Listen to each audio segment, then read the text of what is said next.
Come on in to Margaret McSweeney's Kitchen for Kitchen Chat, where every week you'll meet chefs, cookbook authors, foodies, gourmets, and just plain people who love to eat.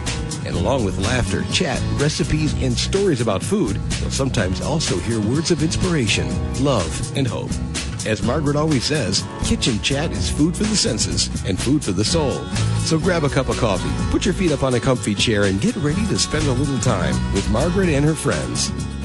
Hello, dear foodie friends, and welcome to Kitchen Chat. I'm your host, Margaret McSweeney, and I'm delighted to be broadcasting from Les Dames d'Escoffier Conference in Newport Beach, California, here with Natasha MacAller. Welcome to Kitchen Chat. Thank you so much. This is brilliant. Oh, thank you. And I am so excited about your two books, Vanilla Table and then The Spice Heroes, Spice Health Heroes. Yes, Spice Health Heroes. It is a mouthful. I had to practice it quite a bit to be able to say it without mumbling it all together. Oh, well, I took a peek at Vanilla Table, and I have to say this one recipe really jumped out at me that I think I'm going to serve for Thanksgiving, and that is your butternut soup shooters. Yes, the butternut squash shooters made with vanilla and caramelized onions, vanilla caramelized onions. It's so delicious, and it's so simple. You can make it ahead of time, put it in little shot glasses or any sort of glass you want to celebrate using at the holidays. We always get out some of our better cutlery and glassware and dinnerware, and just serve it. It'll make as many as you like. 20, 60, if you have a really big family. And this is, it's just beautiful. So I'm going to have a link to her books on the website, listeners and viewers. But let's first start talking about vanilla. First of all, what inspired you to even write and explore vanilla? Well, being a pastry chef by trade, I've always loved vanilla. I've actually loved vanilla in my first career as a classical ballerina, and I had vanilla perfume that I dab on my wrists and my shoulders before I would go out to do a performance. It always was very relaxing. It's such a beautiful, haunting, enchanting scent. And I had the opportunity to go to a vanilla plantation owned by a small New Zealand family, and their plantation is located in Tonga, where they work with a Tongan family, and it was such an extraordinary experience. I was captivated by vanilla, and it linked through my whole life, and pastry people love vanilla. We love working with vanilla, but this book has 33 contributing chefs who also all love vanilla, but we've used it in so many ways, sweet and savory. It's not just a baking book, it's got everything in it. Well, let's take a step back to the plantation of vanilla. What does that look like? How does it grow? Could you walk us through that? Certainly. It's an orchid. It's the only edible orchid. The pod is edible. Most orchids, there's thousands of varieties of orchids, and this one has a fruit, or called a pod, or we call a vanilla bean in America. And these vines just grow everywhere. And this particular plantation, Hey Lala Vanilla, they grow it on coconut husk pods and frames, and it's very expensive because it has to be pollinated by hand, a very teeny tiny toothpick inserted at just the right time of day. Only in the morning when the flower blossoms you have to pollinate it, and if you don't, the flower withers and dies and you don't get a vanilla pod. This is just fascinating. I have a whole new appreciation for my little jar of vanilla. And speaking of the different types of vanilla, I've heard of Madagascar, Mexican vanilla. What distinguishes each flavor? Well, that's a bit of a complex but easily answered questions. There's two primary types of vanilla. There's vanilla planifolia and vanilla tahitiensis, or Tahitian vanilla. And those are the two varieties. Bourbon vanilla, Mexican vanilla, those are all they're all the same type of vanilla. And then the Tahitian vanilla has different qualities. It's very light and airy, and it's better for creams and angel food cakes and delicate things, delicate fruits. And the bourbon vanilla, the Mexican vanilla, it depends, the flavor profile depends on how it's cured. There are different ways of curing it. You can air dry it, you sweat it, you can air dry it. Some of the varieties in South America and Mexico, it's dried near a hearth, so it gets these smoky overtones. So there's so many varieties, and different chefs like different vanilla for different reasons. This is just fascinating. You have a collection of recipes from chefs, including yourself, in Vanilla Table, so you can introduce vanilla to your table in such a creative and delicious, and I would think fragrant way as well. Yes. So at the plantation, do the flowers, does it smell like vanilla when you're walking along the plantation? No, it does not. There is no smell until after it's cured. It looks like a green bean, and it has no scent whatsoever.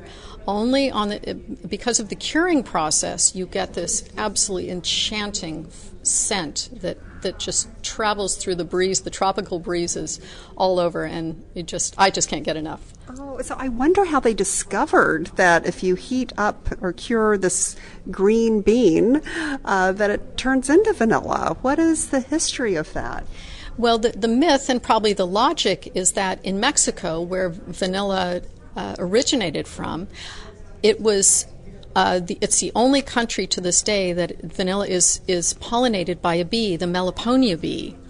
And so myth has it, and logic has it, that a vanilla bean was pollinated, and it ripened and it fell to the ground. And then as it cured in the heat and the humidity of Mexico, it released this gorgeous fragrance, and people thought, oh my goodness, what can we do with this? We can wipe it on our bodies, we can put it in our food, and that I believe is where it originated. Oh, well, this is beautiful and a great compilation in Vanilla Table. And next, let's talk about spice and the heroes, the health heroes. So spice is on the forefront, and we're hearing more and more about the health benefits. What inspired you to write this book?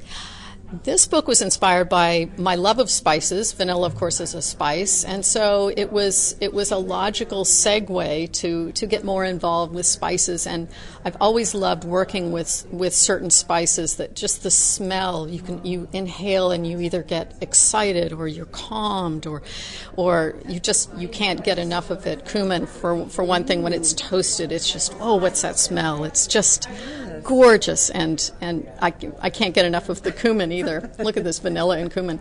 And I have chosen 30 spices. It started at 4 and then it grew to 30, and I had to stop there or we wouldn't be able to lift the book. And just talking about studying the myths, the history, the origins of these different spices, the history, the bloody wars that happened over some of these spices like peppercorn and cloves and cardamom. They were thought in hundreds of years ago, they were thought to cure the plague, and so these spices were fought over by different countries, and yet in Ayurvedic medicine, in Indian medicine, turmeric, for instance, and a lot of the spices that grow in India and the southern islands, these were used as medicine. Spices were used as medicine. They were used, of course, as flavoring, but they had it was your folk medicine. And we're discovering today, first of all, some of the spices, some of the compounds in spices are used in some of our medicines. Turmeric, for instance, one of the compounds is used in Tylenol. It's an analgesic and anti-inflammatory. And there's actually a Olympic team in Australia that is using turmeric instead of Tylenol because you can have as much turmeric as you want because it's not a drug. It's a spice. It's a food. And no harm done on your liver. No harm done. It actually helps your liver, as does peppercorn. As it's just been a fascinating, exciting study. And joining me are 21 chefs who have contributed one recipe, plus 8 medical doctors who are excited about integrating good food into their patients' meals and using spices to add nutrition and flavor and interest, so you don't have to use as much salt, you don't have to use as much sugar. But this book is just about celebrating spices and then learning a little bit about the advantages. Have a little more cinnamon on your latte. That's going to help with blood sugar. It's a flavorful, fascinating study. Oh, this is great. Now, what surprised you most about a spice? Was there a spice that you were like, wow, I had no idea it did that? Oh my goodness, where do I begin? There are so many. I would say peppercorn is probably, it's talked about a lot, as is turmeric. Peppercorn, actually, it's a beautiful flavor. It's beautiful toasted. Use peppercorn in lots, the black peppercorn. Use that in a lot of your food because it helps the absorption of the other nutrients of the other spices. So combine turmeric. Add some peppercorn to that. Add some peppercorn to your nutmeg. Add some peppercorn, and that helps with the absorption, and it tastes great. That is amazing. So when the server comes around the table and asks if you would like some pepper, the answer is yes. Yes, please. Most certainly. Oh, so of these, I'm just so curious about some of the recipes and spices. So you highlighted how many spices again was it? 30 spices. Wow. And you mentioned turmeric and, of course, pepper. What was another spice? Energy spice. I turned to this page intentionally. What spice is going to give us energy and why? Oh, my gosh. Well, your chilies. Your chilies, your jalapenos, all of those spices, it helps. What it does, you get that heat sensation. Believe it or not, people say, oh, I've had too much chili and my stomach hurts. Chili can actually help with your digestion. It helps open the blood vessels, the capillaries, in order for the blood to flush through and help your body digest. Another digestive one is hibiscus. Hibiscus, flor de Jamaica, and it's a flower, a beautiful flower, originated in South America, and they use it a lot in their juices. And the bright color, you get the beautiful flavor and anthocyanins, and it also helps with the liver. What's an anthocyanin? I'm sorry. An anthocyanin. An anthocyanin is found in the darker fruits, the blackberries, the black currants, anything red, purple, and that's good brain food. Oh. It's helpful to your brain and your circulatory system. And hibiscus helps to divert the fat from going to the liver and going through the body. So it's often used in folk medicine as not a diuretic, but to help flush. If you've had too much fat, you've had too much chocolate or butter, my favorite, have it with some hibiscus tea. Yes. And how do you use the hibiscus? I mean, is it the flower itself, or how does cooking with a hibiscus work? You tend the primary way is it's the calyx, so it's kind of the flower bud of the hibiscus. It's only a particular type. It has to be the red one. You can't pick it out of your garden, and it's just get it at the shop. It can be found in Mexican, South American stores with ease. Jamaican, that whole the grenadines, the Caribbean. It's used in a lot of that food and. Dried, and then you can crush it, or you can blitz it in a little grinder, and then you can add it to. I do a hibiscus crusted shrimp with hibiscus and citrus, lime and lemon and orange zest and hibiscus, and you crust it with a little bit of breadcrumbs, and you just pan fry it. And I serve it with a reduction of all of those on a little bit of cantaloupe, and it's absolutely delicious. Well, this just sounds like a delicious collection for any foodie friend. I'll make sure I have links, but I have to ask, and it sounds like you're cooking a bit more savory these days, but has studying these spices, has that influenced you in your pastry making at all as a pastry chef? Oh, yes, absolutely. Absolutely. I love adding different spices. I've got I've got a pumpkin pie now on the menu in one of the restaurants I work in South Seoul. And I add a little bit of turmeric to that. It increases the color. It's got this lovely flavor, and you're adding a little bit of health benefit, as well as all of the lovely spices, the fresh ginger and the nutmeg and the cloves and the cinnamon. This sounds great. So I always like to end the show with 3 tips you could give to the home chef. Probably in pastry making, I would think, and pastry making with spices. So what would your 3 tips be?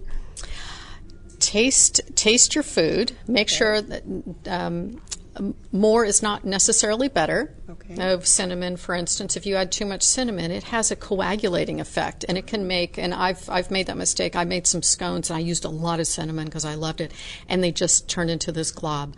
So understand that too much can be too much, but fresh ginger, use your spices, use the spices you love, and make your own blends. Make things that are really flavorful, that excite you and make you want to come back for more. Oh, I love that. And get other great tips and recipes from Chef Natasha in her books. Thank you so much for being on Kitchen Chat. Thank you very much. It was a great pleasure. Oh, and thank you, dear foodie friends. Continue to follow the fun in my kitchen, kitchenchat.info, and always remember to take a moment and savor the day. Thanks for joining Margaret for Kitchen Chat today. Margaret would be so excited for you to drop by and visit with her at kitchenchat.info, where you'll enjoy podcasts, blogs, recipes, tips from chefs, and even great giveaways. She invites you to share your recipes and kitchen stories too. As Margaret always says, savor the day.